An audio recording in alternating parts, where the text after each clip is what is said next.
Who was Julius Caesar really? Julius Caesar was born in 100 BC into a noble Roman family known as the Julii. Although his family claimed a legendary ancestry tracing back to the goddess Venus, they weren't among Rome's wealthiest or most powerful families. At the time, Rome wasn't an empire ruled by an emperor. Instead, it was a republic where elected officials governed the state and the power was shared among the Senate and various magistrates.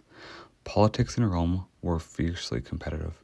To succeed, you needed wealth, allies, military victories, and the support of the people. Julius Caesar would eventually master all four in his rise to power. As a young man, Caesar quickly demonstrated remarkable intelligence and political skill. His life nearly ended before it truly began, though. During the dictatorship of Lucius Cornelius Sulla, Caesar refused to divorce his wife despite orders to do so. This act of defiance forced him into hiding and nearly cost him his life. Eventually, he left Rome to serve in the military. One famous story tells of his capture by pirates. Instead of acting like a frightened prisoner, however, Caesar laughed with them, demanded they ask for a higher ransom because they had underestimated his value, and promised he would return and crucify them. The pirates thought he was joking. After his release, Caesar raised a fleet, captured the pirates, and carried out his promise.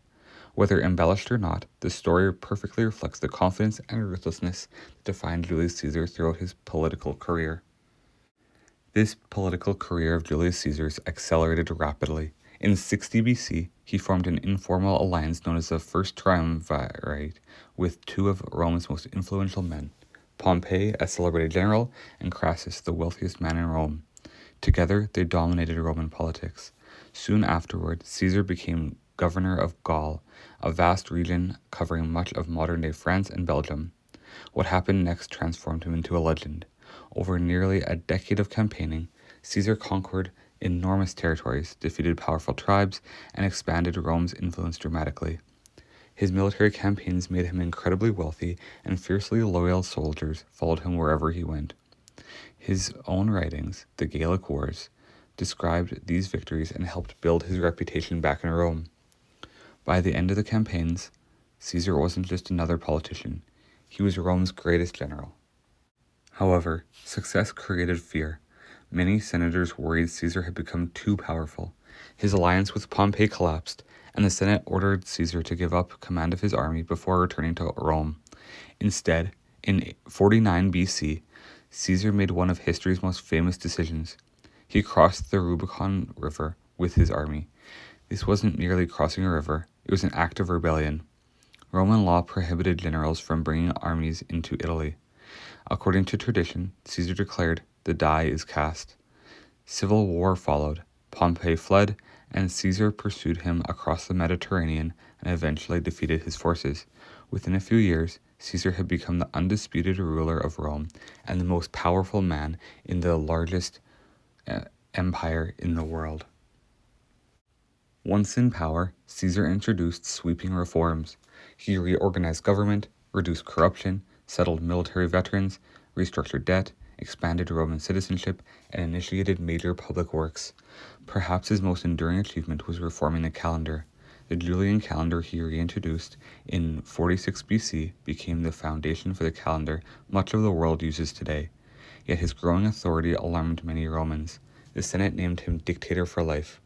To supporters, he was bringing stability after years of political chaos. To opponents, he was destroying the Roman Republic. The fear that Rome might once again be ruled by a king was enough to convince many senators that Caesar had to be stopped. On March 15th, 44 BC, the famous Ides of March, Caesar attended a Senate meeting despite warnings that his life was in danger. More than 60 conspirators surrounded him. Among them was Marcus Junius Brutus, a man Caesar trusted. The conspirators stabbed Caesar 23 times. The assassination shocked Rome. Ironically, the plot failed to restore the Republic. Instead, it plunged Rome into a series of civil wars. Eventually, Caesar's adopted heir, Octavian, later known as Augustus, defeated his rivals and became Rome's first emperor. The Republic was gone forever. Julius Caesar's life was a story of extraordinary ambition, military brilliance, political genius, and ultimate tragedy. He conquered nations, reshaped governments, transformed the Roman calendar, and forever altered the course of Western history.